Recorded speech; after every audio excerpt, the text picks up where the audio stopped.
Jo Leute, was geht? Willkommen zu einer neuen Folge auf dem DNX Podcast und heute mit einer ganz besonderen Folge. Wir haben nämlich ein Instagram Live gerade gemacht und das wird jetzt hier frisch auf dem Podcast geladen. Wir haben nämlich super viele Fragen bekommen zur globalen Situation, zum Finanzsystem, zur Kryptowelt, wie man sich aufstellen kann, wie man sich optimal positionieren kann in diesen Zeiten. Und dafür gibt es keinen besseren als unseren lieben Freund Christof, den wir mit auf das Instagram Live genommen haben. Ihr werdet sehen, es ist deep Content und hat auch schon alle begeistert während des Instagram Lives und deshalb publishen wir das hier für alle auch nochmal auf dem Podcast. Und wenn du noch tiefer in das Thema einsteigen willst und wenn du resonierst mit dem Christof, dann hat er am Mittwochabend, also schon ganz bald, um 21 Uhr deutscher Zeit, ein kostenloses Webinar, für das du dich anmelden kannst, unter der URL www.dnx.net/big-picture. Und der Christof ist highly recommended von uns beiden. Wir arbeiten auch mit ihm zusammen, haben uns da auch entsprechend aufgestellt, haben unser Portfolio zusammen mit dem Christof aufgestellt. Und jetzt erstmal viel Spaß mit dem Insta Live. Peace and out. Ja, und zwar, wir haben echt so viele Fragen von euch bekommen zu Bitcoin, Cryptocurrencies, wie wir unser Vermögen sozusagen verteilen in den Zeiten, wo das alles im Außen so ein bisschen wackelig ist und auch das Finanzsystem ein bisschen umgekrempelt wird. Und irgendwann haben wir dann gedacht, so, okay, jetzt fragen so viele Leute, da machen wir vielleicht, wir hatten einfach den Download, mehrere Zeichen so, die gesagt haben, wir machen da einfach mal ein Live zu und haben einen super geilen Special Guest am Start. Der spricht Englisch, der kommt aus Neuseeland, den holen wir gleich rein, weil wir finden, der ist die Nummer 1, was das Big Picture anbelangt, das zu erklären. Also was einmal die 3D-Matrix-Welt, was da abgegeht, aber auch auf energetischer Ebene und das zu verbinden. Und das ist halt auch das, was wir so geil finden und wo wir voll mit resonieren. Deswegen haben wir den Special Guest eingeladen, aber wenn er dann raus ist, bei ihm ist gerade 6:30 Uhr oder so, gleich in Neuseeland, dann machen wir danach noch weiter, also Markus und ich, Sonic und ich bleiben drin und wir gehen dann noch auf diese Fragen ein, die ihr uns persönlich geschickt habt. Ist das cool? Ja. Cool oder cool? Cool oder cool. Ja, und wir haben ja gestern auch nochmal Announcements gemacht auf unseren Kanälen. Es ist wirklich 11:55, wenn ihr noch dabei seid bei dieser Umverteilung vom Vermögen. Gerade in der Kryptowelt bieten sich viele Gelegenheiten und unser Special Guest wird euch gleich aber auch erklären, warum das gerade genau in diesen Zeiten so gut zu dem Big Picture passt, auf Weltebene, auf politischer Ebene. Und alles spielt in die Karten, um für die Kryptowelt quasi jetzt voll abzuheben. Aber dazu kommen wir gleich noch ein bisschen näher, wie genau ihr da partizipieren könnt. Aber uns war es wirklich ein Herzensanliegen, doch nochmal live zu gehen. Wir fliegen ja gerade so ein bisschen unterm Radar, aber euch dann bei dieser Chance doch einmal noch mit ins Boot zu holen, um wieder ein Step ahead zu sein. Ja, und euch auch ganz genau zu sagen, was wir machen, das sharen wir sehr gerne. Wir sind keine Financial Advisor oder irgendwas, aber wenn ihr wissen wollt, was wir denken und was wir machen, dann teilen wir das sehr gerne mit euch. Total. Und es ist halt super spannend, was der Christof euch gleich erzählen wird, was auf Weltebene passiert. Und der ist der absolute Crack und gräbt da auch immer ganz tief, um die Gesamtzusammenhänge zu verstehen und warum das jetzt gerade so, als ob das orchestriert ist, dass es genau jetzt in diesen Zeiten ausspielt. Zu Covid, was ja auch vieles nochmal beschleunigt hat, gerade auch digital. Sollen wir mal gucken, ob der Christof schon da ist? Ja, warte mal, ich schicke mal sonst auf WhatsApp noch mit ihm ein.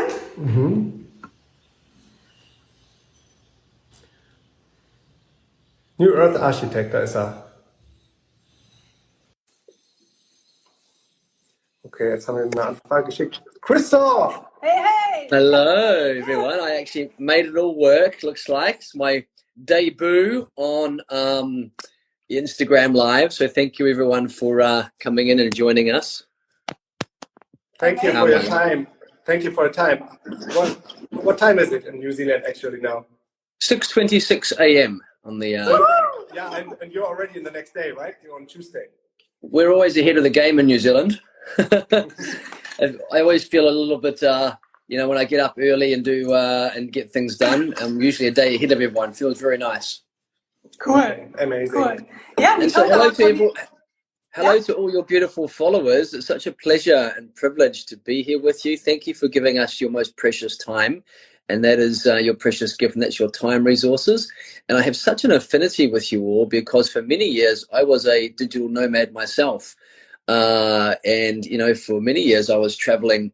I was 3 years full time on the road, you know, living from country to country, continent to continent. And yeah, what a wonderful experience that was. And I ended up during that period basing in Ibiza, where I lived for 5 years after that period, and met my now wife and our children. And after the conclusion of Ibiza, we came and settled in New Zealand.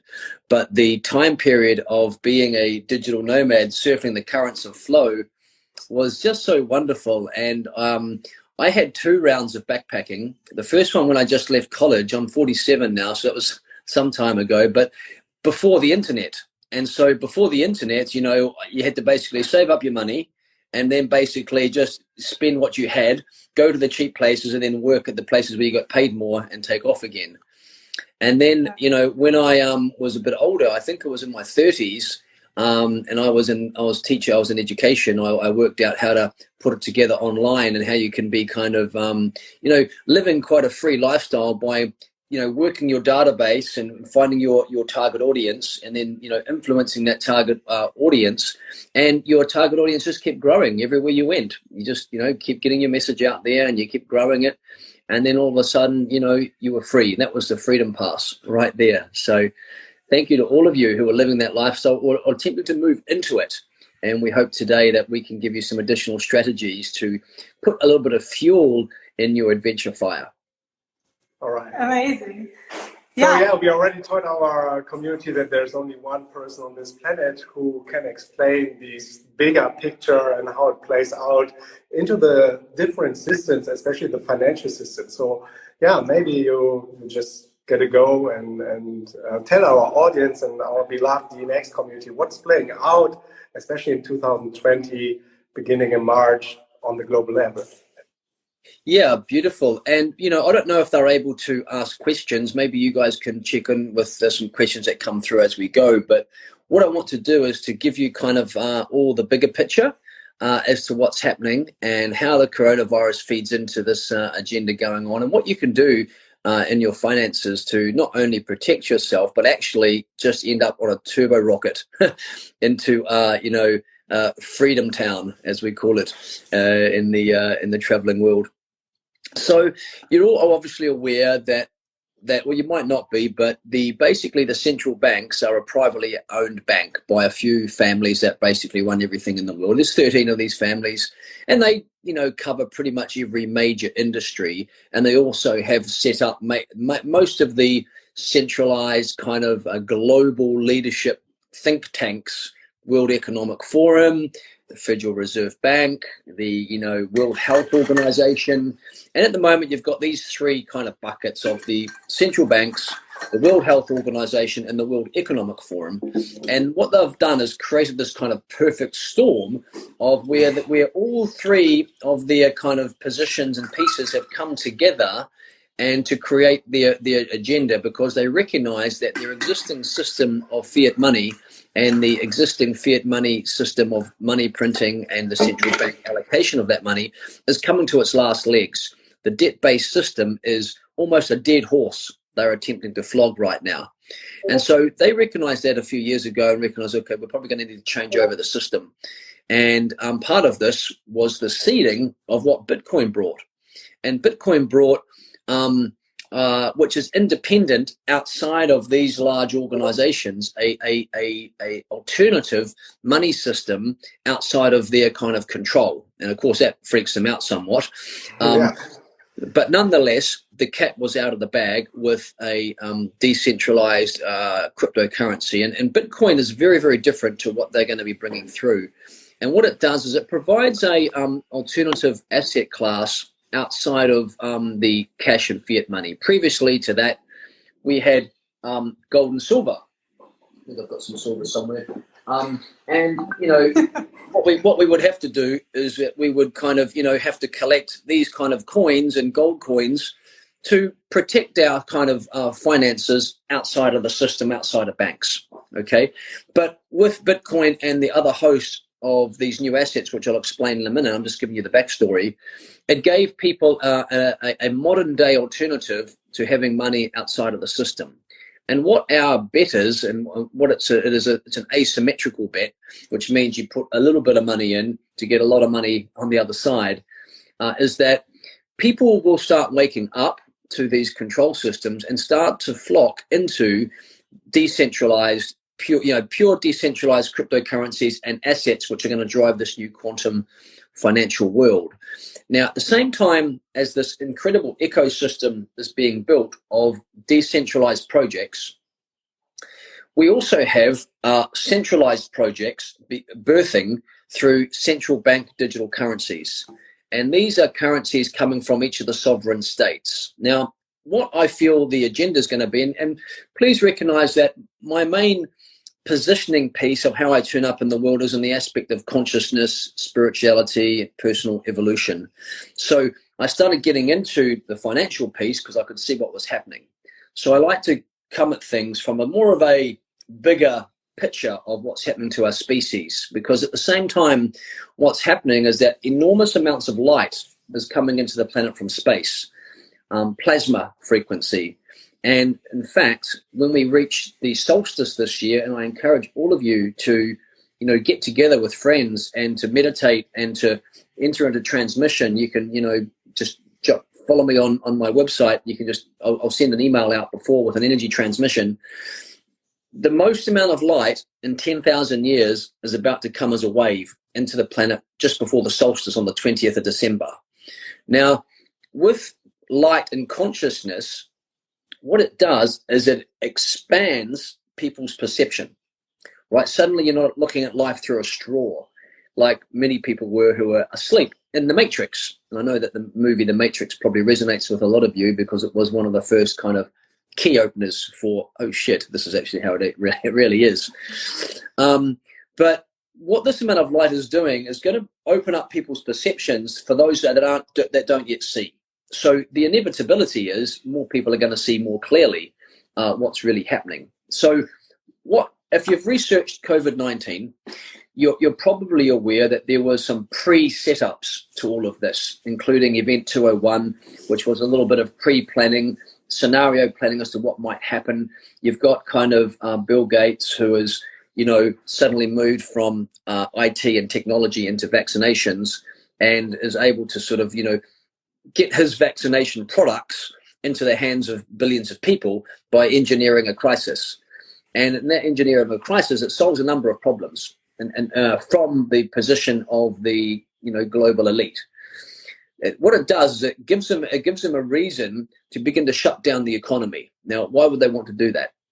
Well, when you shut down the economy, there's a knock-on effect that naturally happens. The first thing is that businesses have to shut down, and what they're targeting is mum and dad businesses who are sort of the smaller people who basically keep the economy running.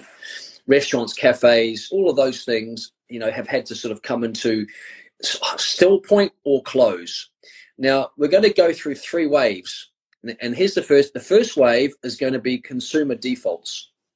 So we are about to enter into the Greater Depression, engineered by this pandemic.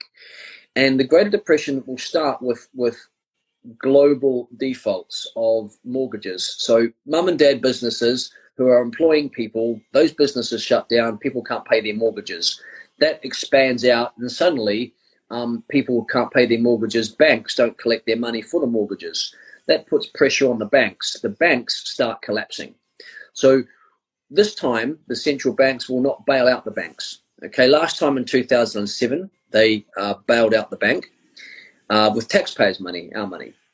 This time, there's only three things you can do to save a bank. The bailout, which is where taxpayers pay their money. The second option is a bail-in, where the bank takes half the money from everyone's bank accounts to save the bank. And you can imagine that's not going to be popular at all. Option three is most likely what I feel they might do. And that's going to be, we're going to let the bank fail. But, a little bit later they say, hey, we've got a central bank digital currency, we will replace all of your money in your bank account with our central bank digital currency. All you need to do is to sign these terms and conditions. And basically, when you sign those terms and conditions, it's going to give them full rights to do basically anything. And you have to recognize with the central bank digital currency, it's not a scorecard money like current money is. At the moment, I can send money to you guys, $100. The spreadsheet takes 100 off my account, puts it on your account. Well, with this money, it's programmable money like a video game. They can do all sorts of things that will enable the central bank to have full control over our lives. And that includes, creating kind of velocity by dissolving 20% of the money after 30 days when they airdrop it to your app. Or when they do the helicopter money, universal basic income, or whatever it is, it'll be just enough to live, not much more. And then they can do all sorts of things like program it to 20% will no longer be available after 30 days to encourage you to spend. If you have got a health risk, suddenly sugar could be cut off, or alcohol or cigarettes. They can program the money to do pretty much anything. And for this reason, and not only this reason, but for what's happening in the decentralized space, is that at the same time that they are attempting to produce their kind of central closed system, there's another system that's being developed as well by awakened blockchain developers, people who are waking up to their consciousness and are able to provide solutions that are decentralized. And with all this light that's coming into the planet, more and more people, what I feel is that the blockchain technology is unity consciousness expressing itself as technology. So more and more people will start to want to choose to escape the clutches of central bank technology and move into more decentralized options where they've got sovereignty and freedom over the choices where they spend their money. Now, here's the great opportunity, the big picture opportunity on all of this, is that right now, the total market capitalization of the entire space is somewhere between, $500 and $550 billion. Now, that sounds a lot of money to us, but actually it's a tiny amount of money, okay, compared to some of these other asset classes and the share market, the stocks and all of this. It's a tiny amount of money. Now, what's going to happen is that as more people see their purchasing power eroded through inflation and money printing, they'll recognize that their money that they are spending doesn't buy as much stuff. So they'll start to transition into cryptocurrency. And you just have to see what's happened to PayPal. PayPal recently launched and announced, it's only got open to its American customers, but that you can buy maybe 4 different types of cryptocurrencies inside PayPal in America. And already just by opening America, PayPal is buying 70% of all newly mined Bitcoin. Now, what's different this time around compared to 2017 is that in 2017, it was only retail of people that were buying the boom. And what happened is that the central players, the governments and the central banks shut down the boom. They're able to do that through removing all the advertising, making it difficult for people to buy because they weren't ready yet.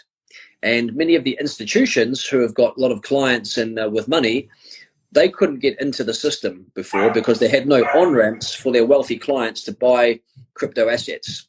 So for 3 years, between 2017 and 2020 now, they have been frantically building on-ramps to get their rich clients and their institutional clients, such as pension funds, hedge funds, all of these, to be able to come into the market easily. And now they can do that. And so now they're going to open up the ability for this to happen more quickly and easily. And we're going to start to see institutions come into the market to get access to the space. And the reason why they want to do that is because they're going to get fees for doing so. For example, Square, who's another sort of payment processor, earned over $1 billion in fees for allowing their customers to buy Bitcoin. PayPal is going to earn over $1 billion for allowing their customers to buy crypto assets. So every major institution is going to want to do it because it's so lucrative, because there's such demand. And recently, I think it was September this year, the United States announced that banks are now legally able to hold crypto assets for their clients. So I know this is happening also in Europe with some other countries. So as soon as you are able to, with your bank account, with one click, move money from your fiat account into, say, a Bitcoin account, it's going to be a stampede coming in. So what the choice point is that you either wait until it becomes more mainstream and you come into the space and you don't increase your purchasing power as much because the market capitalization is already high, or you start to research and get involved a little bit more now, so that as the money comes in, you've bought many of these coins low and the price is going to go very high.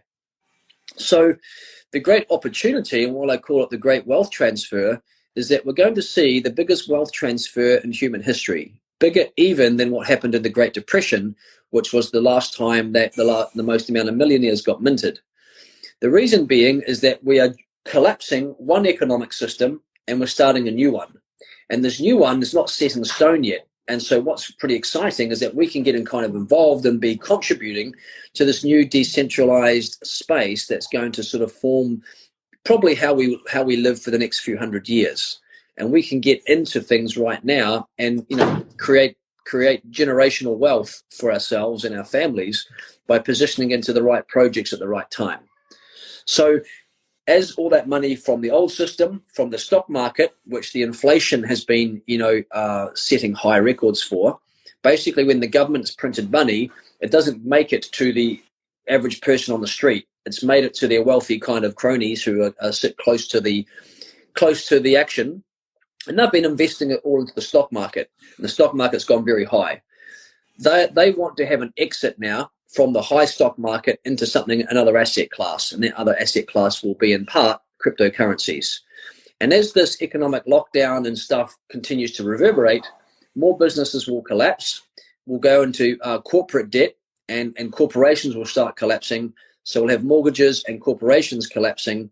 And those people that have got money in the next 2 years will be able to start to buy very cheaply property. And so the basic game is we get on the crypto elevator, we ride that up very, very high. Then we jump off the elevator when it's high and we jump onto the property elevator, which will be low. And we start to buy physical assets, real physical assets, with some of our increased purchasing power. And all it is just, seeing the big picture trends, getting positioned into the right coins that are going to ride up, and then moving across into this new elevator. And what I do is I kind of do deep fundamental research, but I energetically scan the coins that I like to pick. And what that means is it's almost like, imagine a earthquake thermometer that's kind of a seismometer that's scanning those sheets of paper with those little needles. It's kind of like going into that and seeing how much energy is in behind a coin in the future. And then when you see a big amount of energy, when I feel a big amount and sense a big amount of energy with a coin, I do a psychic scan and I know that, okay, it's both fundamentally good and it's got a lot of eyeballs on it in the future by the public consciousness. So I'm reading consciousness in the future and I sort of map these two together and place my casino chips, the worthless fiat money, into these projects that I know are going to be worth a lot in the future. So that's just kind of like a very fast 10-minute big picture overview. I want to hand over to you guys to see if there are questions or things coming through. Yeah, one question is, what's the timeline that you estimate for this to happen? Well, it's happening now. So the process has begun. It was a little bit dormant for a while. So all you need to do is go into, a coin market cap and just read the total amount of total coin market cap. Let me just open it up now and I'll give you the exact reading today of where we're at. Obviously, this is as good as market as any as to where things are at. Coin market cap. And about a year ago, the coin market cap was down at about 200 billion. 2 years ago, it was down at almost 100 billion. Now it's the global market cap is 574 billion. The all-time high, I think, was about 750.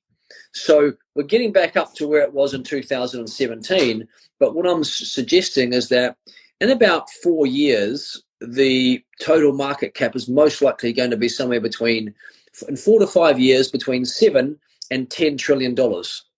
So we're going from about 500 billion to 7 to 10 trillion. That's like almost a 20x, right, from where we are today.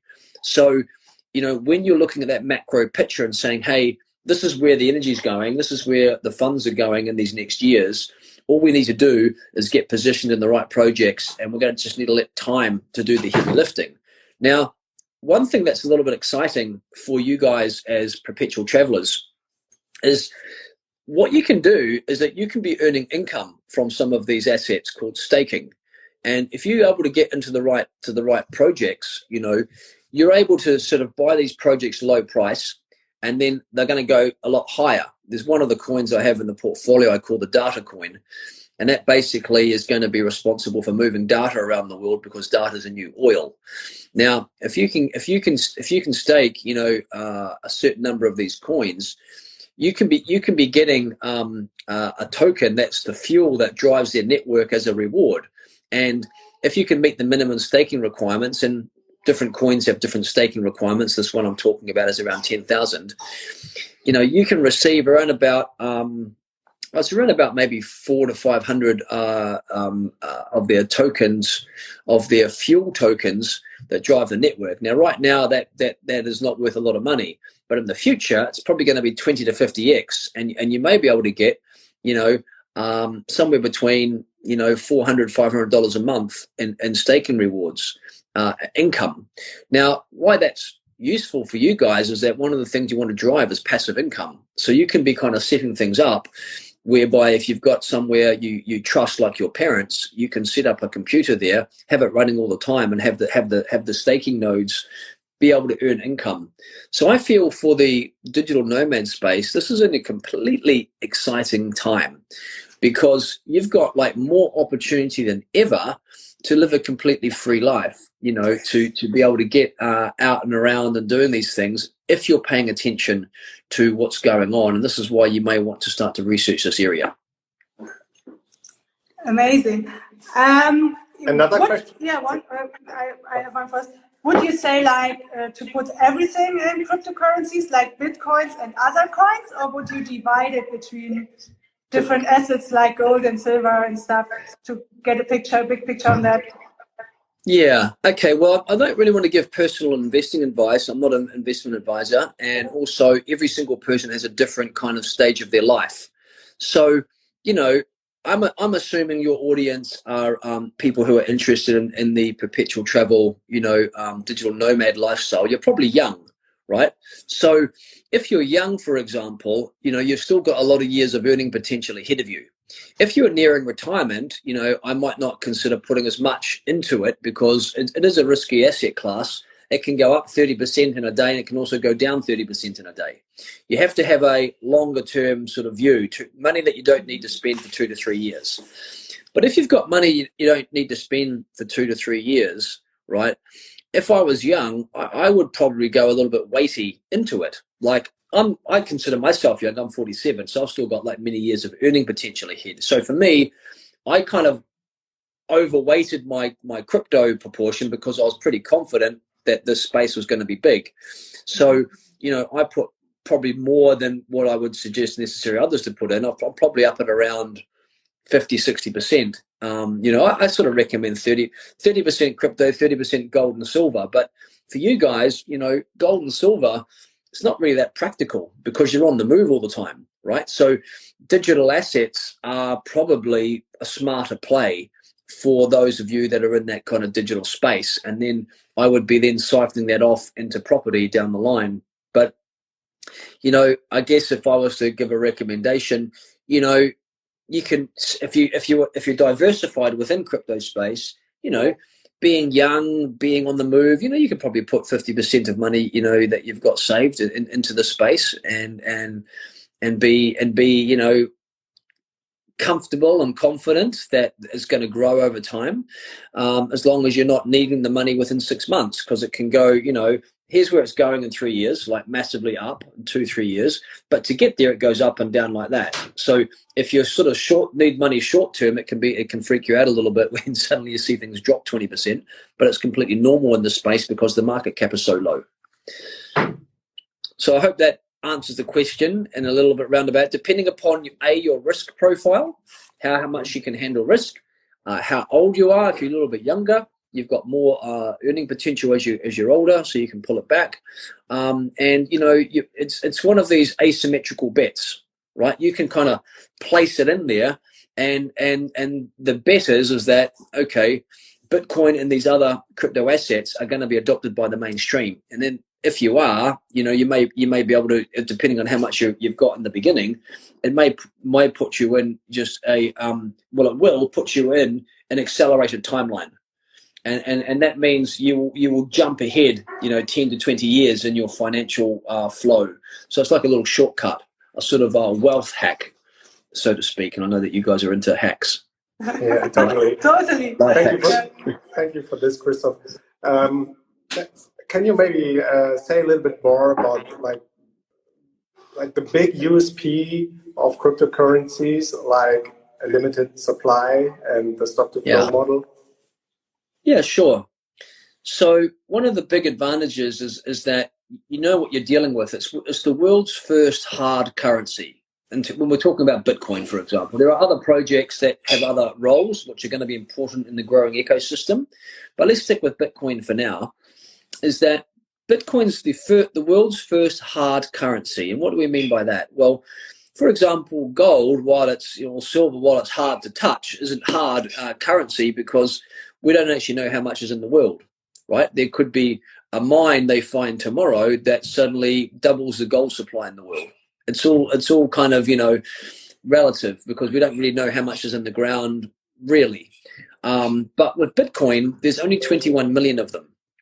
So we know for exactly, how much that is. And there's not even enough Bitcoin for one Bitcoin per millionaire in the world. It's super rare, this asset class. So, in a few years, we won't even be talking about Bitcoin. People won't believe you've managed to get one Bitcoin. We'll be talking about Satoshis. Now, there's 100 million Satoshis that make up one Bitcoin in the same way that there's 100 cents that make up a dollar. So most likely in the future, people will be talking about fractions of Bitcoins, which will be Satoshis. So it can be infinitesimally divided, but it's an asset class that has a fixed cap supply. It's permissionless, which means I can send money directly to you guys, Marcus, over there, and no intermediaries are involved. If I wanted to send fiat money, I contact my bank contacts your bank, and then both banks have to give permission to access the money. So, for example, just since 2001 in the 9/11 issue, we've had anti-money laundering and KYC. It's hard, you'd be struggling to send $1 million, by a bank transfer overseas without getting it caught up in red tape. And with Bitcoin, there's none of that. There's no one in between you and your money. You've got your money directly in your own possession. And that's what makes this unique, that no government can tell you how you can spend that money and how you can use that money, right? They may be able to, through blockchain analysis, work out who's got what, but they still can't do a thing to kind of prevent you from spending it. So that's kind of some of the advantages, and it's outside the system. We all can feel the system is on its last legs, right? There's going to be more to come that's going to implode the system. You just want to be in a position where you've got purchasing power, stored elsewhere outside the system, and this is really what this process does, and this asset class does. Oh, thank you so much. Let's have a look at the other questions. About the hidden identities, maybe we take this one. Mm-hmm. Can you see the question, Christof? Hearing about hidden agenda tears me down. How can I act in a healthy, transformative way? Okay, super. That's a great question. Now, the most important thing is to recognize that this too is going to pass. While there's various hidden agendas that are steering humanity in a certain direction, and that's like a totalitarian world and through a health crisis, is that humanity is going to rise up and stand up for our sovereignty as more and more people come together. The big piece of this is consciousness. As we keep expanding our consciousness, there's nothing that they can do when humanity stands as one. So what is the invitation is to come into our own alignments and to say no, that I don't accept this. This is not okay. You don't have any right under God's sovereign natural law to impose your will upon us. And part of their way they play the game is that they play the game through the assumption that we accept their proposals. And what they do is they send out their proposals in predictive programming kind of movies and, opening ceremonies for Olympic Games. If you've been tracking that, how they, placed in here some of the coronavirus issues. The most important thing for your health, because I see that she's mentioned in a healthy, transformative way. In a health one, it's all about sort of making choice points for your own health with regards to the foods that you eat. Eating organic foods, for example, and saying no to the vaccinations, because the vaccinations are going to have RNA stuff in it which can manipulate and affect our DNA. When enough of us do that, there's nothing really they can do. But the problem is that many people are asleep, and when they're asleep, they're going to wake up in a digital prison. So what I'm presenting is that if you can see what's coming, you're going to have choice points to sail through and around all this by having your money in your own possession, at least, so you can be financially relevant in this new economy going forward. And if that's the case, then you've got choices. You've got choices on the foods you can eat because you've got money to spend on it, and you've got the choices to live where you want. You can go to places which are going to treat you better, right? So a lot of it, unfortunately, is a little bit tied into, your consciousness, but also, your resources. If you've got resources to make decisions, you can move. You can go to live in Costa Rica. You can, go to these other places that are going to be better. There's going to be workarounds for everyone, but you have to be aware of what's happening. Cool. We check the next question. So I'm just thinking about that. We told the audience that we will also tell them something at the end of the Facebook Insta Live, but maybe we just go on until 1 hour with you because we have some more questions and then we go live again. What do you think? Sure. I mean, we can do that. Absolutely. We can keep going through some questions. We can also share that I will be doing a more detailed webinar coming up on Thursday, New Zealand time. I think it's Wednesday, Central Europe at 9 p.m. So pop that in your diary if you're interested. Wednesday, 9 p.m. Central European time. Can you it's all reversed, so it's reversed. hard to read. But the guys will send you through a link that you can use to register to that. And just link into that, and we're going to have about 2.5 hour deep dive where I can go much deeper into things and give you a nice comprehension of the fuller picture. But for now, let's come back to some of your questions and we'll go through something. 1 second, we will post the link. We'll just pin the link. We did a short link to get to your webinar. Yeah, we totally recommend this, to join Christof's webinar on Thursday. When is it happening in Central European time? And it's for free, right? Central European time. It's 9 p.m. on Wednesday. 9 p.m. on Wednesday. Amazing. Let's get to another question. We will share the link once again later, because the Insta Live is always limited to 1 hour. So anyway, we just have 20 or 10 minutes left. So here's a good one. What country would they treat me better? Well, you need to do your own research into each of the territories. You want to research it in terms of how free you feel it is there, what kind of is the lifestyle like, what's the infrastructure like, what's the taxation like, all of these types of things. What is my visa status in there?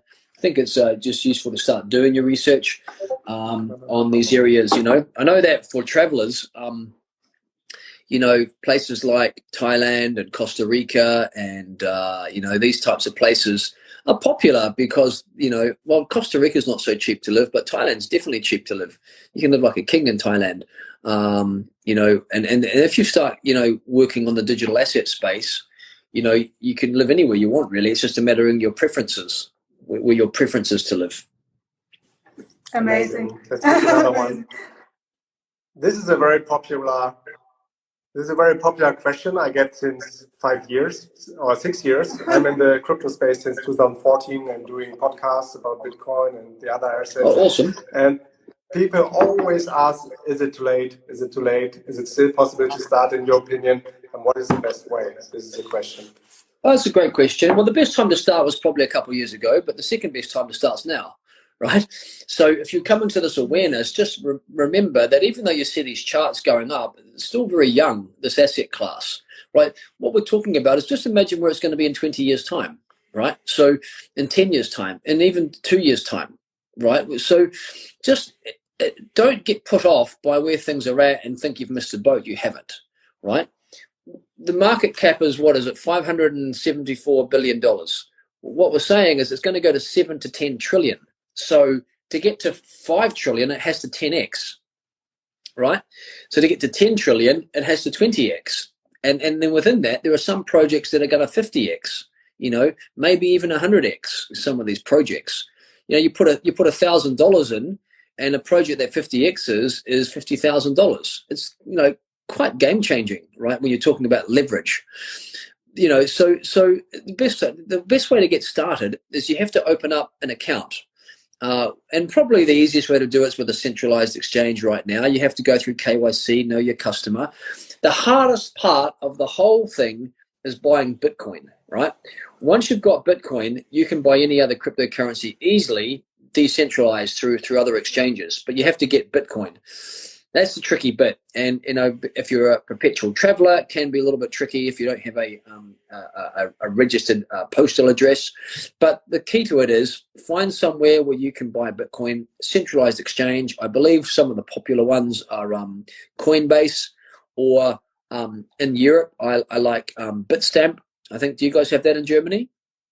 Yeah, it's available. Also Binance or crypto.com. The app is working really well for German people. Oh yeah, I like crypto.com app. That's pretty cool. Yeah, so crypto.com, Binance, Bitstamp, go to one of those, get yourself KYC'd, and then you can buy Bitcoin. Then with Bitcoin, for example, everything gets easy. One of the wallets that I like to recommend is Exodus. And so you can download Exodus to your laptop, for example, and then you can kind of change, from Bitcoin to any other coin you want inside Exodus. So, there's definitely, easy once you've got Bitcoin. Bitcoin's, you have to go through some hoops, but you guys are tech savvy, you'll work it out. And maybe you can just shortly explain, because you always speak about different projects, what you mean are altcoins, which are not Bitcoin, but other projects and coins that are there. And would you recommend investing in some of those as well? Because most of the people just know Bitcoin and don't know about all the other projects out there. Exactly. So Bitcoin's the first one that was basically the first use case as money. But there are many other projects that are going to disrupt every single industry.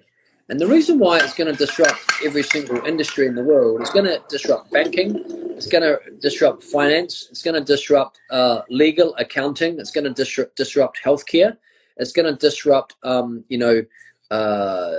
tracking of manufacturing.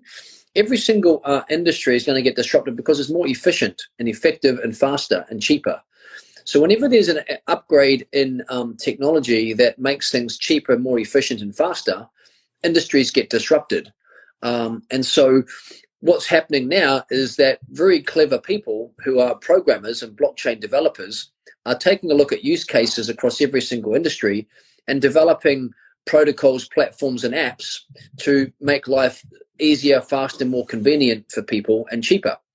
So many of these projects now are being developed with all this kind of in mind. And these are known as the altcoins, alternative coins to Bitcoin, basically. And many of these projects are providing real world solutions for real problems. And this is where I feel, a lot of the wealth is going to be created for us is in these altcoin projects. Bitcoin, when I scan the energetics, I know that there's a lot of people on the internet saying that Bitcoin can go to $1 million or to 300,000. Energetically, I'm just not seeing that happening in the field for Bitcoin. I see it going up, but I don't see it really going further past 70 to 100,000 US. I don't know why. Maybe something happens. I don't know. But I suspect that people who are coming to the market, you see Bitcoin at 50,000, you kind of go, oh, I've missed that one. Is there something else I can buy cheaper, right? In terms of the retail public. But there are other projects which are going to sort of have bigger multiples than Bitcoin. For example, Bitcoin's currently it's almost 20,000. What is it today? 19,367. Let's call it 20,000, right? For example, to get to 100,000 is a massive move for Bitcoin. It's 5x, right? But there are other coins that can do many more multiples of 5x. If Bitcoin makes it to 100,000, well then, what's Bitcoin Cash going to be worth? That's one of my other projects I like, and I've got way more Bitcoin Cash than I have Bitcoin, because I feel Bitcoin Cash is actually better as a better project than Bitcoin in terms of money. I think Bitcoin will always be used as a store of value for people, not to spend, basically to keep their wealth. But you're not going to use Bitcoin to buy stuff. And the reason for that is it's slow, it's clunky. You'd never go to Starbucks and spend $20 on coffees for your friends, because it would probably cost you about $10 in fees to spend that Bitcoin, because Bitcoin is not designed anymore as for speed and money. The developers took it in another direction to make it more secure. It's great for sending $20,000 to a friend, but I wouldn't want to, buy coffee for my friend. I would use Bitcoin Cash for that, because it's much faster and effective, and it's designed for money. So I feel Bitcoin Cash has got a bigger upside potential. For example, Bitcoin Cash has to more than 5x actually, has to almost, Bitcoin Cash, the highest pricing point it was previously was about 3,500 or 3,200. Bitcoin Cash has to 10x just to get back to its all-time high. And Bitcoin's currently at its all-time high. So Bitcoin Cash can do many more multiples to Bitcoin, right? And it will probably move from whatever the ratio is now, very high, to a much lower ratio, meaning that you can kind of get a better multiple down the line. Because I see in the future, energetically, when I look ahead, Bitcoin Cash almost matching Bitcoin, and whether it's, even if it's 20,000, let's say Bitcoin Cash gets to 20,000. Well, I mean, how many multiples is that? It's 3 just to get to 1,000, and then you've got 20 of those. So it's got like 60 times where it is today to get to 20,000. And if Bitcoin makes it to 100,000, well, what's Bitcoin Cash going to be? It's not unrealistic for it to think it may get to, say, 10,000, and that's 30 times where it is today.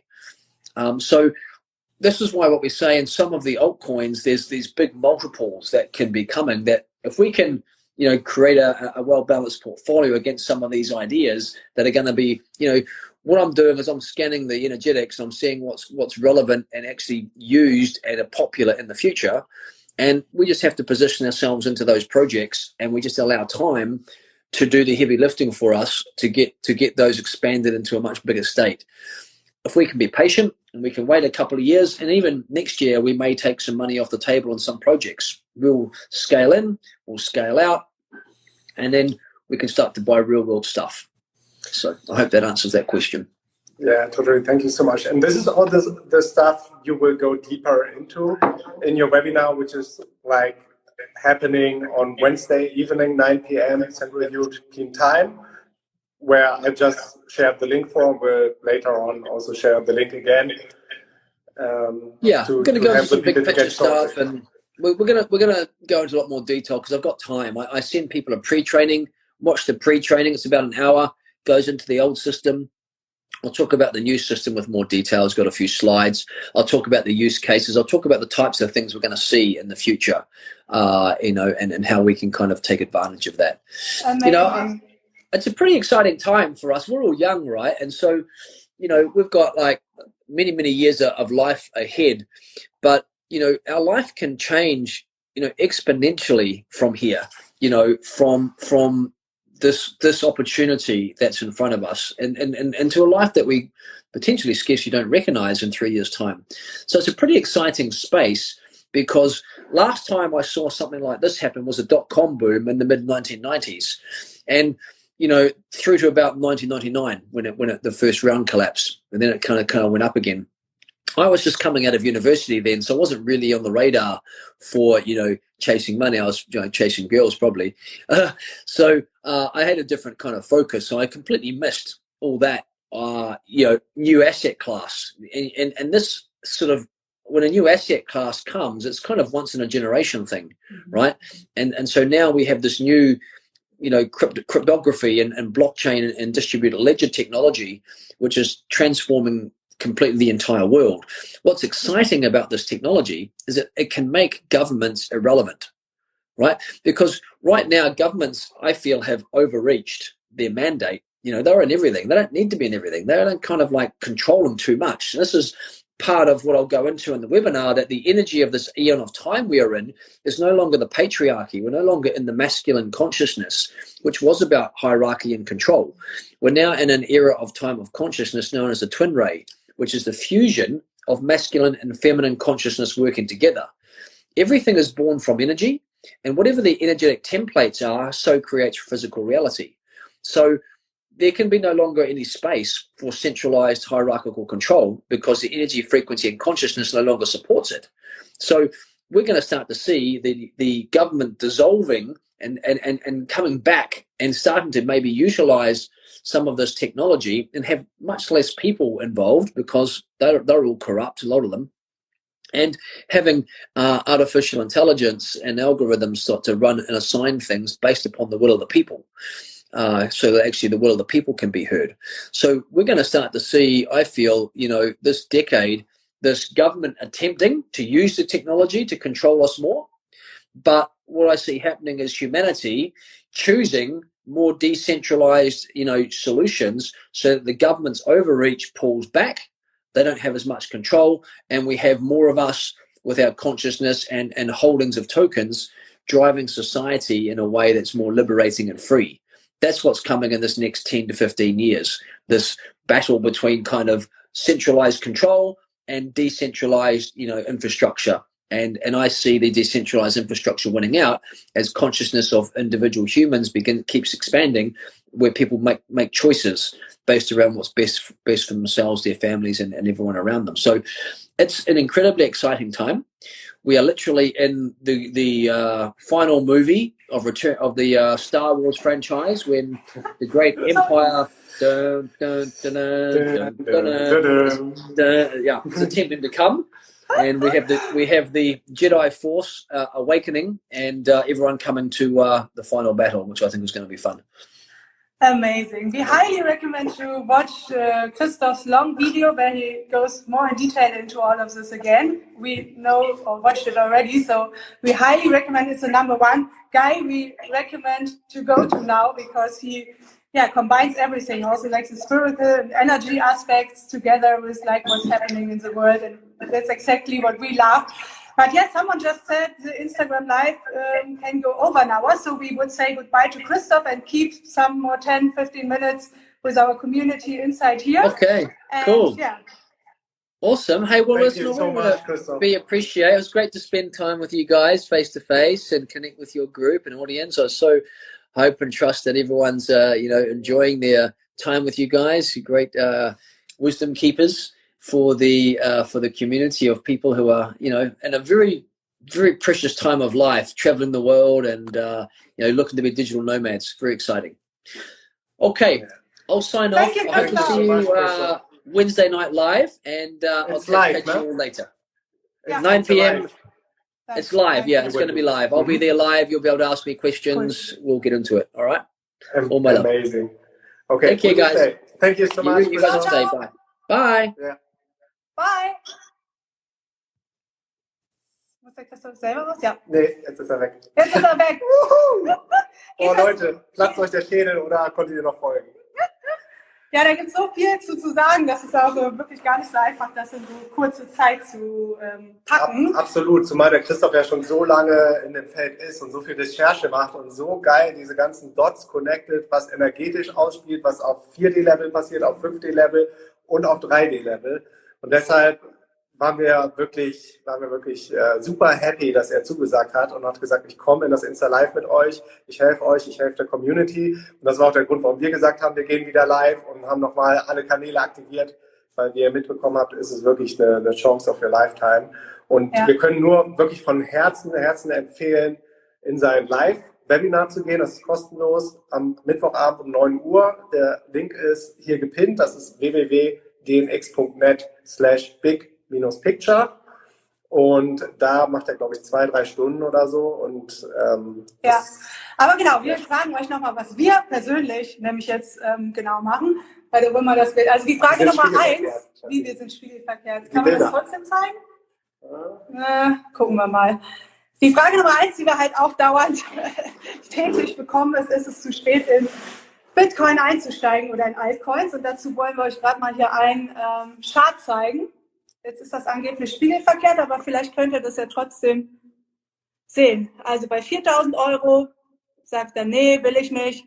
Bei 6.000 sagt er, nee, will ich nicht. 9.000. Bei 19.000 oder 16.000 sagt er, nee, will ich nicht. Und dann kommt Bitcoin, die Mass Adoption und alle reden davon. Bitcoin ist auf 30.000 und dann sagt er, yeah, jetzt will ich alle Bitcoin haben. Das fanden wir einfach so voll passend, weil immer... Wir kriegen es ja live mit, also an den Fragen von den Leuten. Ich habe gesagt, kauft einen Bitcoin bei $700. Das war meine erste Podcast-Folge. Dann haben Leute gesagt, ist nicht schon zu teuer bei $700. Dann war der auf 1.000. Ich kriege Nachrichten, ist jetzt nicht schon zu spät. Dann war der auf 2.000, 3.000, 5.000. Guess what? Es ging immer weiter, 10.000. Ihr habt meine Insta-Lives verfolgt. Im März, nach diesem Crash, habe ich gesagt, kauft Bitcoin nach, kauft Bitcoin nach. Ich habe nochmal nachgekauft bei 5.000, 6.000, weil ihr habt es ja auch mitgekriegt von Christof, was da für Musik drin ist, was da für Zukunftspotenzial drin ist. Bei 10.000 haben die Leute gefragt, ist zu spät. Bei 12.000, bei 13, bei 14, bei 15, bei 16, 17, 18. Ich glaube, heute ist er wieder über 19 gegangen. Aber lasst euch wirklich nicht bange machen oder verrückt machen, dass es zu spät ist. Der Market Cap, der ist bei 520 zu 530 Milliarden. Und Gold alleine hat ein Market Cap von 9 Trilliarden. Das heißt, 18 Mal passt der Market Cap von Bitcoin in Gold. Und wenn wir nur 10% von dem Market Cap von Gold bekommen, also 900 Milliarden, dann verdoppelt sich der Preis von Bitcoin nochmal. Und jetzt überlegt nochmal, was die ganzen jungen Leute wahrscheinlich eher kaufen werden, Gold oder Bitcoin. Da steht ein riesen Generational und Inheritance Wealth Transfer an von den Boomers, den 60er, 70er Jahren oder noch davor. Ich glaube 70er nicht, weil ich bin 70er, die sterben noch nicht. Aber irgendwann werden Menschen sterben und die werden ihr Erben, ihr Geld übertragen, ihre Erbschaft. Und das ist richtig viel Geld, was da bewegt wird, hin zu den jungen Leuten. Was machen junge Leute? Die sind auf Square, die kaufen sich Tesla-Aktien, die kaufen sich Facebook-Aktien, weil sie die Sachen nutzen, die kaufen sich Google-Aktien und die kaufen most likely auch Bitcoin. Das zeigen auch alle Researches, dass die jungen Leute gerade alle in das neue digitale Money reingehen. Und wie auch Christof gesagt hat, sind wir halt in den Early Stages. Erst kommen die Early Adapters, dann kommen die Institutionen, die Großen, die Bitcoin kaufen. Und das ist, was jetzt gerade schon passiert. Das ist nicht in der Zukunft, sondern es passiert jetzt gerade. Sind täglich Nachrichten, wo große Institutionen jede Menge von Bitcoin kaufen. Und danach kommt erst die Mass Adoption. Und wenn die Mass Adoption kommt, wenn du quasi davor bist, nimmst du den ganzen... Guck mal, wie geil, dass jemand bei meinem Podcast bei 1.8 eingestiegen ist. Ja, wie geil. Ja. Well done, du bist jemand, der Action takes. Und dann gibt es wahrscheinlich immer noch Leute, die bei 30, 40, 50 fragen, ob es zu spät ist. Ne, wir haben ja noch ein richtig geiles Bild für euch rausgesucht. Schon wieder wahrscheinlich spiegelverkehrt, ne? Mhm. What if Bitcoin isn't the bubble, it's the pin? Kann man das sehen? Wie geil, alles falsch rum. Kann man sehen. Weil das ist dieser Common Narrative, der immer wieder quasi gerade durch die Mainstream-Medien getrieben wird, dass Bitcoin eine Bubble ist und dass kein Underlying Value drunter ist. Aber Money ist immer ein Asset oder eine Währung, die auf Vertrauen beruht, auf Trust. Und nur weil wir dem $100 oder $100-Schein vertrauen, dass das nicht nur ein bedrucktes Stück Papier ist, sondern da echter Wert hinter ist und jemand anderes auch diesen $100 vertraut, nur deshalb funktioniert dieser Tausch of Value. Und bei Bitcoin ist es genauso. Je mehr Menschen diesem System, dem sichersten Computernetzwerksystem auf der Erde, diesem System vertrauen, umso mehr Wert wird diesem einen Bitcoin gegeben. Und das ist genau das System, was gerade ausspielt auf der Erde. Ja. Und ein Bitcoin als Store of Value zu haben, wie zum Beispiel Gold oder Silber oder Platinum, hat ja schon einen underlying Value, weil das ist ja der Wert des Bitcoins an sich, sein Value zu halten und sein Wealth möglichst auch nochmal zu vermehren. Wir sagen euch gleich auch nochmal, warum jetzt eigentlich auch noch im Dezember eine mega special Situation ist. Aber erstmal, also wir haben, wie auch Christof, nicht viel Fiat Money mehr. Wir haben alles in Land getan und in Cryptocurrencies, ein bisschen Gold und Silber, aber wir haben nicht mehr viel normales Cash. Ja, damit könnt ihr sehen, ne? Wir sind, wie gesagt, keine Financial Advisor, aber was wir gemacht haben, wir persönlich, was wir trusten. Und das Ding ist ja, die besondere Situation gerade ist, einmal kommt diese Consciousness-Erhöhung massiv aktuell auf der Erde, auch ausgelöst durch Covid. Plus dank Covid haben die Menschen Zeit zu recherchieren, sich vielleicht mit dem System zu befassen, fühlen sich eventuell ungerecht behandelt durch die Lockdowns und die harten Maßnahmen und fangen an, Dinge zu hinterfragen. Und dazu gehört auch das Finanzsystem. Immer mehr Menschen wachen auf, verstehen das Finanzsystem und verstehen diese Monetary Policy, dass Geld aus dem Nichts gedruckt wird, das sogenannte Helikoptergeld, was der Christof auch gesagt hat, und was dann einfach verteilt wird, was im ersten Moment vielleicht als gut empfunden wird, dass man den armen Menschen hilft. Aber am Ende des Tages steht kein Wert hinter diesem Geld, weil es aus dem Nichts erschaffen wird. Die Inflation, die Geldmenge wird erhöht und dadurch wird die Kaufkraft des Geldes wird immer weiter sinken und am Ende werden die Menschen immer weiter leiden, obwohl sie Geld geschenkt bekommen. Und das ist so eine sogenannte Inflation. Und darüber hinaus steht der Bitcoin quasi jetzt gerade kurz vor seinem All-Time-High, also den höchsten Wert, den er jemals hatte. Und 2021 wird aller Voraussicht nach, wie man das jetzt sehen kann, ein Bullrun-Jahr sein. Also dass es massiv hochgehen wird. Und dafür muss man auch ein bisschen das Big Picture von Bitcoin sehen. Das ist jetzt ein bisschen schade, dass das auch wieder hier spiegelverkehrt ist. Aber hier war quasi die Beginning Stages von Bitcoin. Dann kam der erste Bullrun, also wo es hochgeht, ein Jahr. Von Januar 15 bis Januar 18 ging es hoch. Dann ging es von Januar 18 bis Januar 19 runter und jetzt wiederholt sich der Cycle quasi von Januar 19 bis Januar 22 wieder weiter hoch. Dann kommt wieder ein Jahr voraussichtlich mit einer kleinen Correction, aber der Gesamttrend ist komplett hoch. Aber zwischendurch geht ja, wie soll ich das erklären? Ja, es gibt Bull Market und Bear Market und wir stehen gerade vor einem sogenannten Bull Market. Das heißt, es wird mehr Nachfrage als Angebot geben und das treibt den Bitcoin-Preis hoch. Und das passiert most likely immer in dem ersten Jahr nach dem Halving, innerhalb von dem ersten Jahr. Wie manche vielleicht wissen, im Mai diesen Jahres gab es das Halving, das heißt, es werden weniger Bitcoin gemeint durch die Miner und auf den Markt gebracht. Die wenige Menge an Bitcoin, die jeden Tag auf den Markt kommen, das sind 900 Bitcoin, werden aktuell von den großen Institutions weggekauft. Das heißt, es kommt kaum noch Bitcoin auf den Markt, den man kaufen kann. Allein PayPal und der Grayscale Hedge Fund kaufen über 100% von dem verfügbaren Bitcoin-Supply. Und das ist der sogenannte Supply Shock. Es gibt nicht mehr genug Coins, um alle Leute zu befriedigen. Und da muss man jemanden finden, der für einen höheren Preis quasi seinen Coin verkaufen möchte. Und dadurch steigt der Preis immer mehr, weil das Angebot, der Supply an Coins, der ist limitiert.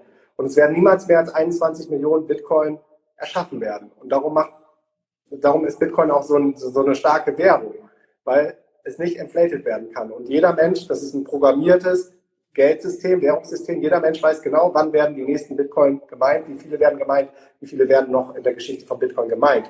Und deshalb macht das Ganze so predictable und deshalb kann man auch sehr gut vorhersagen, wann diese Supply Shocks eintreten, nämlich in dem ersten Jahr nach dem Halving. Und wir hatten im Mai jetzt das Halving und viele Menschen und wir gehen auch davon aus, dass jetzt im Dezember und im Januar der wirkliche Supply Shock einsetzen wird und das den Preis von Bitcoin nochmal nach oben katapultieren wird. Genau, also wir sind jetzt schon seit 2014 haben wir die ersten Bitcoins geholt, oder wann? 2014, ja. 2014, das war witzig. Wir sind in die Welt überhaupt erst reingekommen, weil der Diego, das ist ein Argentinier, der war bei uns auf dem DNX-Camp in Lemnos Und also haben auch Teilnehmer von uns halt einen Workshop gegeben und er hat einen Bitcoin-Workshop gemacht, wo wir dann selber, oder wo er dann auch dich excited hat, ne? Und die ersten Sachen angelegt hat und so weiter. Es kamen aber noch ein paar andere Sachen dazu. Kamen noch mehr Sachen dazu, aber das war so der initial... Also da habe ich dann nochmal richtig nachgekauft. Ich habe Anfang 2014 über localbitcoins.com, also früher war das auch alles nicht so convenient, darum war es auch schwieriger, darum ärgere dich jetzt auch nicht. Vielleicht hättest du gar nicht das technische Know-how gehabt, damals Bitcoin zu kaufen, weil es noch relativ auch unsicher war. Man musste irgendwelchen Leuten Banküberweisungen schicken und dann darauf vertrauen, dass die dann irgendwann den Bitcoin zurückgeschickt haben. Also es war wilder Westen und Hottentotten. Und die Leute, die damals ihre Bitcoin gesammelt haben, die haben auch viel dafür getan. Jetzt wird es immer einfacher dank so Anbietern wie Crypto.com, wo du einfach deine Fiat, deine Kreditkarte hinterlegen kannst und über deine Kreditkarte oder über Banktransfer gesichert Bitcoin kaufen kannst. Und das war Anfang 2014 habe ich die ersten und dann kam dieses Camp, aber kurz davor war auch noch ein Workshop vom Dr. Joe Dispenza, wo man Kundalini-Meditationen macht und Breathwork und in Altered Consciousness States kommt. Also ich hatte so eine Out-of-Body Experience, Mind Out-of-Body Experience und da kam aus dem Nichts ganz klar dieses Bitcoin-Symbol und danach bin ich diesem Ruf gefolgt, obwohl viele gesagt haben, du bist verrückt. Moira, was machst du da gerade? Und ich habe angefangen, immer mehr Bitcoin zu kaufen. Ja, das gibt, in solchen Momenten hat man dann halt auch wirklich Trust, ne? Oder wenn man auch für das neue System oder für die neue Welt ist, gibt einem das den Trust, dann auch mal diese Dips zwischendurch, die jetzt auch immer weiter kommen, aber man muss den Gesamttrend halt nach oben sehen. Ne? Ist natürlich schlau, innerhalb von einem Dip einzusteigen, aber wir sind halt auch mega gut in der internationalen Bitcoin-Community connected, halt mit den ganzen YouTubern, zum Beispiel Crypto war hier eben auch, ich weiß nicht, bist du noch da, Chris? Im Live mit drinne, der hat einen großen YouTube-Channel und wir sind auch well connected quasi in der Szene, weil wir das selber so exciting finden und merken einfach oder sind immer sehr nah dran, was da abgeht. Und genau das hat mir den Trust gegeben, auch bei den Bear Markets durchzuhodeln. Also meine Bitcoins nicht zu verkaufen, weiter die Bitcoins zu halten, trotz dieser vermeintlichen Preisabstürze. Aber wenn du dich ein bisschen mehr auskennst und damit beschäftigst, wie viele smarte Menschen sich jeden Tag in der Kryptowelt damit befassen, dieses System ein Stück besser zu machen. Und die allerbesten und smartesten Developer, also Entwickler von den Startups aus Silicon Valley, alle in den Crypto-Space gehen, die besten Financial Traders, die Quant-Traders, die gehen alle in den Financial Space. Und das gibt einem dann auch dieses Vertrauen und diesen Trust, dass es einfach so passieren muss, dass das ganze Ökosystem prospert und immer mehr wert werden wird. Ja, und die neue Currency, also die neue Währung, ist eigentlich auch Energy. Und was das auch heißt, und das ist ja das Gleiche fürs Online-Business, was wir euch schon gesagt haben, wenn du jetzt Krypto-Investments machst, ja, und du hast die ganze Zeit Angst, ist das richtig, ich truste dem nicht, kann ich das nicht verlieren, oder du bist greedy und sagst, ich will jetzt hier in 3 Tagen 20x machen oder so, das sind alles Low Vibrations, also du bist in einem State of Consciousness von Fear und Greed. Und guess what? Es können 2 verschiedene Leute in Krypto investiert sein. Der eine macht genau zur richtigen Zeit die richtigen Moves und der andere ist in einem Lower Vibrational State und der eine ist voll erfolgreich und der andere nicht, so ungefähr.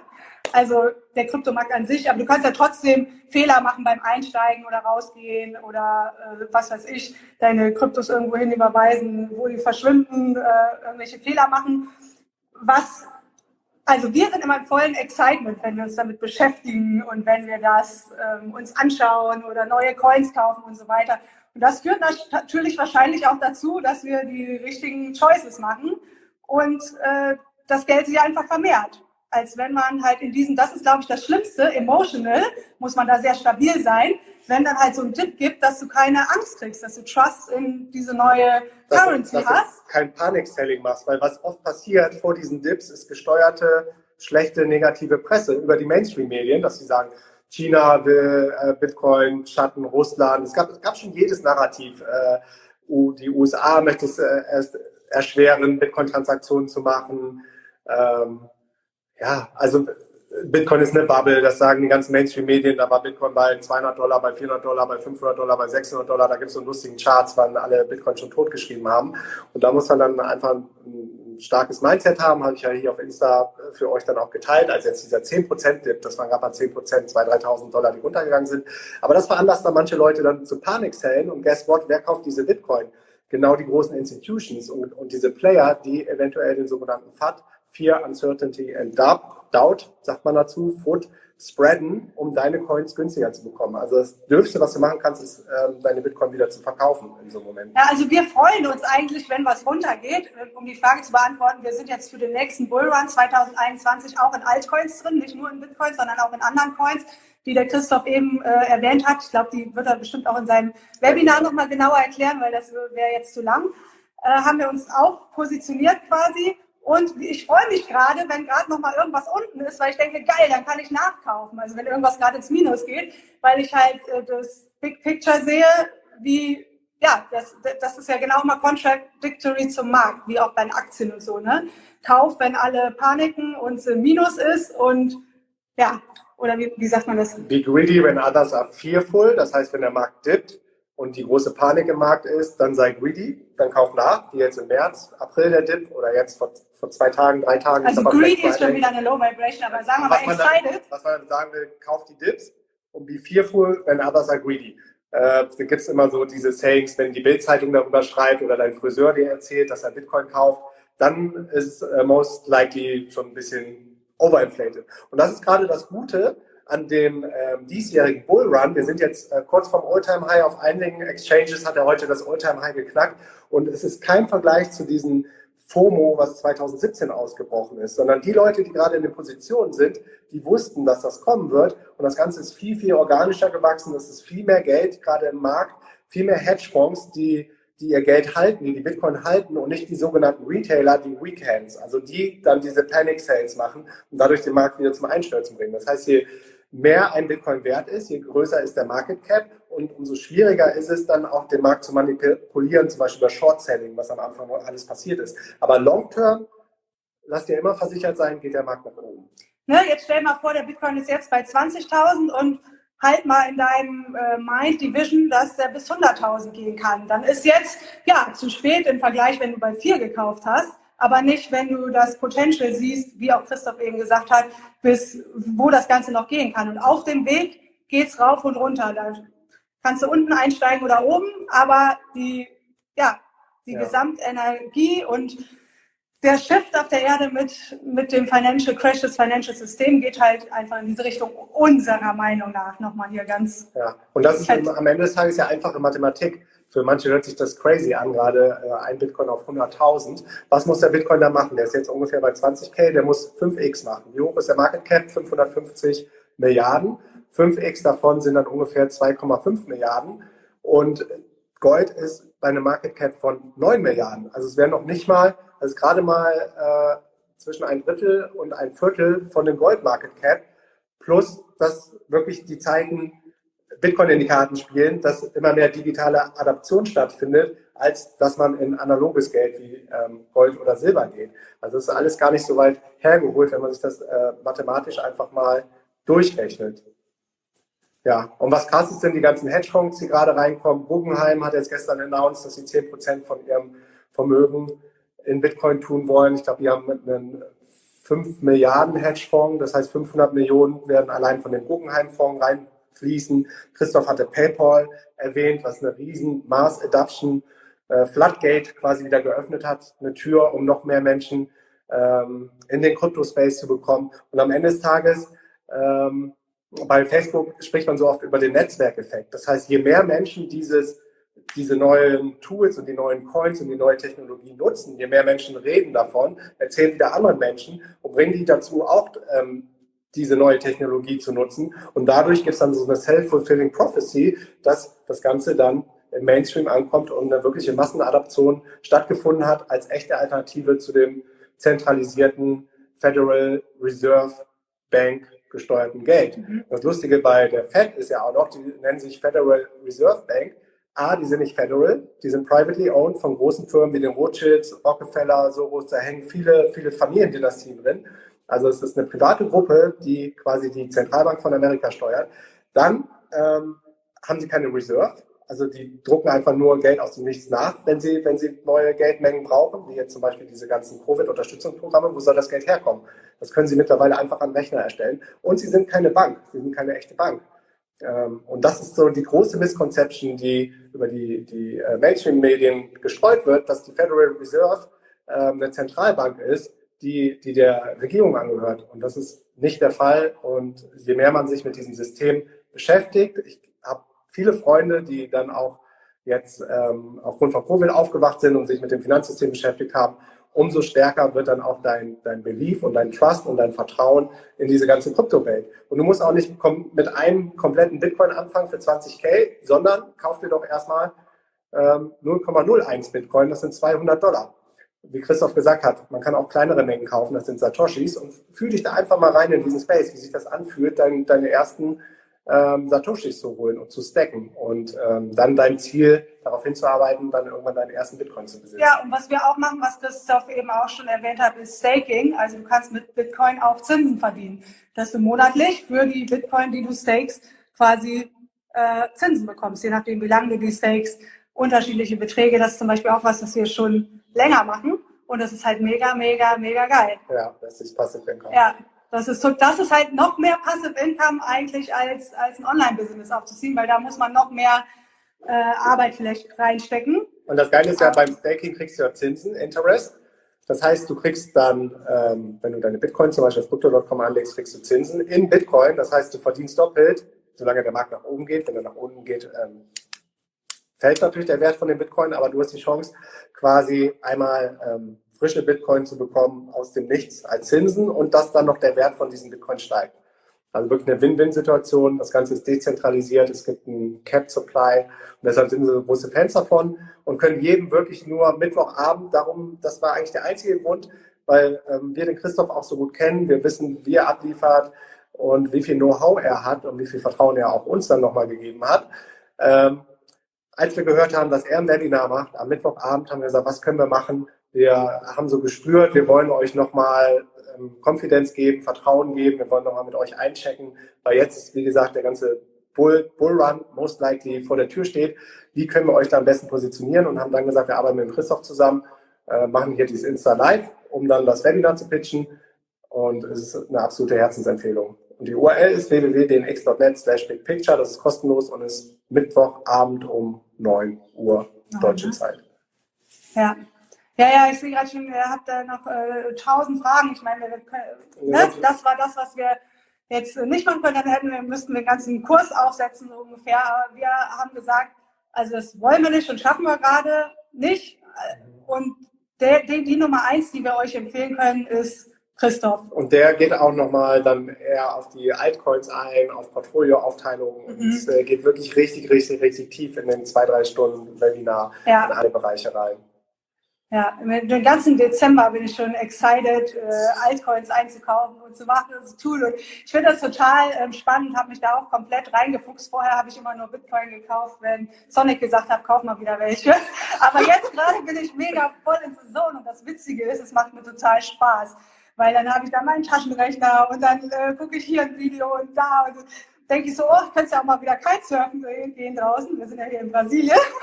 Aber ich bin da auch gerade total excited, weil weil wir vielleicht auch auf Kopangan viel mit der Crypto-Community zusammengehangen haben Anfang des Jahres. Und die sind alle mega High Frequency, die sind für die neue Welt, die sind, keine Ahnung, es macht einfach Bock. In dieser Crypto-Welt dabei zu sein. Ja, und du kannst ja selber gucken, ob es mit dir resoniert. Wir hoffen, dass du schon mal ein paar Impulse jetzt kriegen konntest. Wie gesagt, schau dir nochmal das Big Picture von Christof an. Kein Financial Advice, das ist nur das, was wir gemacht haben, was wir glauben, woran wir glauben. Ja. Aber deine Entscheidung musst du am Ende des Tages selber treffen. Genau, so sieht's aus. Ja, that's it.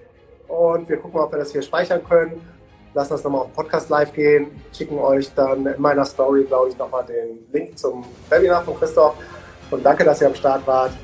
Liebe Grüße aus Brasilien. Peace and out. Yes, yo, was für eine epische Folge. Danke fürs Zuhören, und wenn dir die Folge gefallen hat, dann teile sie auch gerne mit deinen Freunden und gib uns eine Bewertung auf iTunes. Wir beide, Yara Joy und ich, teilen unser Leben regelmäßig auf Instagram in den Stories, machen auch immer wieder Insta-Lives, und folgt uns da auf jeden Fall. Das Profil von Yara Joy findest du unter Felicia Hagarten und mein Profil findest du unter Sonic Blue. Und last but not least, komm in die kostenlose DNX Facebook-Gruppe. Die findest du auf Facebook unter DNX Community mit über 20.000 Mitgliedern. Wir beide sind am Start und helfen, wo wir können. That's it, bis zum nächsten Mal. Peace and out.